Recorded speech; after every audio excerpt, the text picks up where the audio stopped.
WhatsApp guys, welcome back to my channel. बहुत ही important video है उन सभी बच्चों के लिए जो सीयूटी 2025 की तैयारी कर रहे हैं। बहुत ज़्यादा यूट्यूब पे चल रहा है बवाल कि एलिजिबिलिटी बदल गई है, एलिजिबिलिटी बदल गई है, न्यू एलिजिबिलिटी, न्यू एलिजिबिलिटी। तो मैंने कहा आओ भैया मैं भी ज़रा इस सिलसिले में बात कर लेता हूँ कि क्या सही में एलिजिबिलिटी क्राइटेरिया बदला है या फिर सिर्फ बच्चों को ये चीज़ बोलकर व्यूज़ खींचे जा रहे हैं, गुमराह किया जा रहा है। बिकॉज लाखों व्यूज़ आ रहे हैं उन वीडियोज़ पे जहाँ लिखा हुआ है न्यू एलिजिबिलिटी क्राइटेरिया और अंदर ऐसा कुछ होता नहीं है। बट चलो चेक कर लेते हैं। आ जाते हैं एलिजिबिलिटी क्राइटेरिया पे।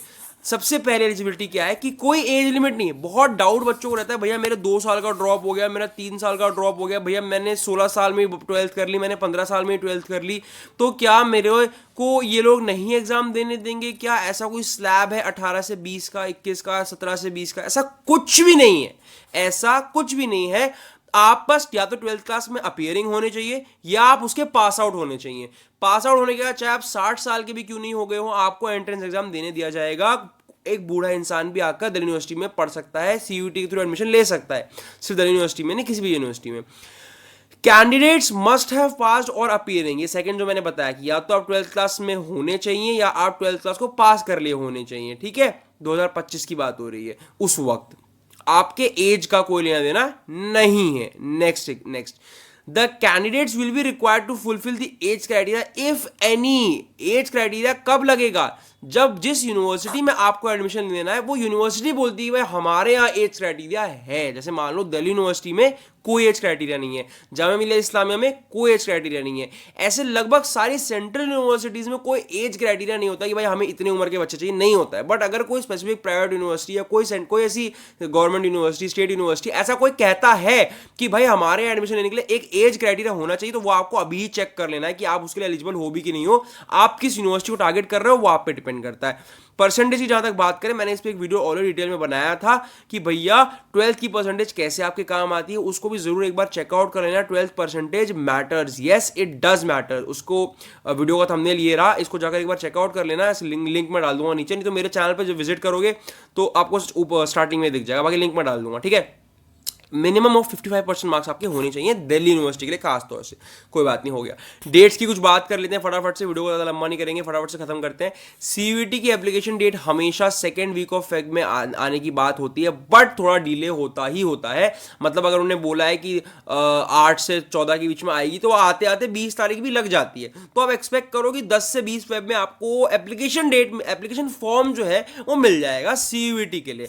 और जो लोग को जामिया मिलिया इस्लामिया में एडमिशन लेना है उनको ध्यान रखना, सिर्फ सीयूईटी का फॉर्म भरने से नहीं होगा, जामिया की सेपरेट रजिस्ट्रेशन भी करनी पड़ती है। तो वो मार्च में स्टार्ट होती है अप्रॉक्सीमेटली, पहले 1 मार्च से लॉन्च कर देते हैं। तो ये बात भूलना मत, 90% बच्चे यहीं पर रह जाते हैं कि सीयूईटी में जामिया सिलेक्ट कर लिया है ना, सीयूईटी के फॉर्म में तो हो गया बस। नहीं, सीयूईटी के फॉर्म में जामिया को सिलेक्ट किया, फिर जामिया का अलग से भी एक फॉर्म रजिस्ट्रेशन करना पड़ता है। बाकी जितने भी सारी यूनिवर्सिटी, DU BHU, जो लोग सीयूईटी एग्जाम होने के बाद अपना एडमिशन प्रोसेस स्टार्ट करते हैं, उनका जो फॉर्म होता है वो मई जून में आता है। वो जामिया की तरह फरवरी मार्च में नहीं निकालते, वो अपना सीयूईटी होने के बाद आराम से मई जून में निकालते हैं। तो उसके लिए टेंशन मत लेना। बाकी आप चैनल को सब्सक्राइब करके रखो, कोई भी फॉर्म मैं आपका छूटने दूंगा नहीं, सारे फॉर्म मैं खुद भरवाऊंगा। अपने चैनल के थ्रू वीडियोज आएंगी फ्री ऑफ कॉस्ट, आपको पूरा काउंसलिंग मिलता रहेगा, मतलब गाइडेंस मिलता रहेगा। किसी को अगर पर्सनल काउंसलिंग चाहिए, मुझसे पर्सनली व्हाट्सएप पे कांटेक्ट करना है, तो मेरी पर्सनल काउंसलिंग परचेज कर सकता है। उसमें आपको व्हाट्सएप नंबर मेरा मिल जाएगा और आपके सारे डाउट्स मैं खुद क्लियर करूंगा। सारी अपडेट्स आपको पर्सनली व्हाट्सएप पे भेजी जाएगी, आपको यूट्यूब पे आने की कोई जरूरत नहीं पड़ेगी। यहां से लेकर आपके एडमिशन होने तक, इवन एडमिशन रिफंड तक, अगर आप विड्रॉ करते हो, पूरा प्रोसेस में मेरी गाइडेंस रहेगी। आपको कोई मिसगाइडेंस हो ही नहीं सकती। बच्चे गलतियां बहुत करते हैं, बिकॉज सीयूईटी में क्या होता है, प्रेफरेंस शीट होता है, काउंसलिंग, बहुत चीजें होती हैं। तो उन सब के लिए आपको हेल्प अगर चाहिए होगी तो आपने करना कुछ भी नहीं है, पर्सनल काउंसलिंग परचेज कर लो। उसका प्राइस बहुत ही कम है, यहां से 6 महीने हैं इस प्रोसेस में, और प्राइस सिर्फ और सिर्फ 699 रुपीज है सीयूईटी के बच्चों के लिए।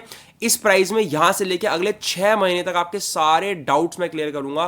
बहुत लंबा ये एक गारंटी है, बहुत लंबा एक कमिटमेंट है 6 महीने का, तो उसको परचेज आप कर सकते हो। आगे बढ़ जाते हैं, एप्लीकेशन फी की बात कर लेते हैं। तो देखो, जो लास्ट ईयर एप्लीकेशन फी रही थी यूजुअली यही रहती है, बहुत ज़्यादा बदलती नहीं है। आपको 3 सब्जेक्ट अगर आपको चुनना है, आप जनरल के बच्चे हो, मतलब आपको PCM का पेपर देना है, फिजिक्स केमिस्ट्री मैथ का, तो आपको 1000 रुपये की फीस आपको पड़ेगी। फिर उसके ऊपर अगर आप लोग किसी एक सब्जेक्ट को एक्स्ट्रा देते हो, मान लो इंग्लिश एक्स्ट्रा दिया, तो 400 रुपये और जुड़ गए, 1400 हो गया। आपने बायो एक्स्ट्रा दे दिया तो 1800 हो गया, 400 जुड़ता चला जाता है जनरल कैटेगरी के बच्चों के लिए। और ओबीसी एनसीएल का नीचे फीस आपको दिख ही रहा है कि उनका क्या है, कितना बढ़ता है, और एससी एसटी वालों का क्या है, कितना बढ़ता है। और अगर आप लोग इंडिया के बाहर से कर रहे हैं, नेपाल में है, कहीं भी है, आउटसाइड इंडिया के सेंटर पे हो, तो आपकी फीस जो है वो 4500 रहेगी। Your fees for 3 subjects will be 4500 and for each additional subject you have to pay 1800 rupees additionally. Okay, तो इसका भी ध्यान रखिएगा।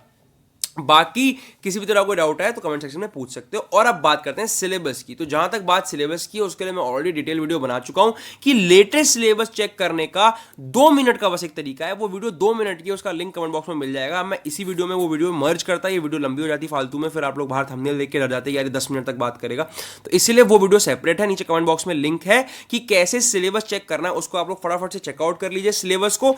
और कोई भी तरह का डाउट आपके पास रह नहीं जाएगा, आपको किसी के पास जाने की जरूरत नहीं है। सिलेबस चेकआउट करो, खत्म करो कहानी, 2 मिनट का काम है। उस वीडियो को जरूर देखना, कमेंट बॉक्स में लिंक पिन कर दूंगा। बाकी कोई और भी डाउट रहेगा कमेंट में पूछना, वरना पर्सनल मेंटोरशिप चाहिए तो इंस्टाग्राम पे मुझे आपको हाई, पहले मुझे फॉलो करना है, फिर मुझे हाई भेजना है कि पर्सनल मेंटोरशिप या पर्सनल गाइडेंस रिक्वायर्ड, तो आपको सारा डिटेल्स वहां पर कर दिया जाएगा कि क्या क्या चीजें आपको मिलेंगी उसमें और क्या क्या आपके फायदे रहने वाले हैं। तो अगर पर्सनल गाइडेंस चाहिए हो तो जरूर करना। जेएमआई में अगर आप बीबीए बीकॉम के लिए अप्लाई कर रहे हैं तो आपके लिए पर्सनल गाइडेंस का प्राइस सिर्फ 599 रुपीज है, बिकॉज आप स्पेसिफिकली एक कोर्स के लिए आ रहे हैं तो आपका प्राइस 100 रुपीज कम हो जाता है।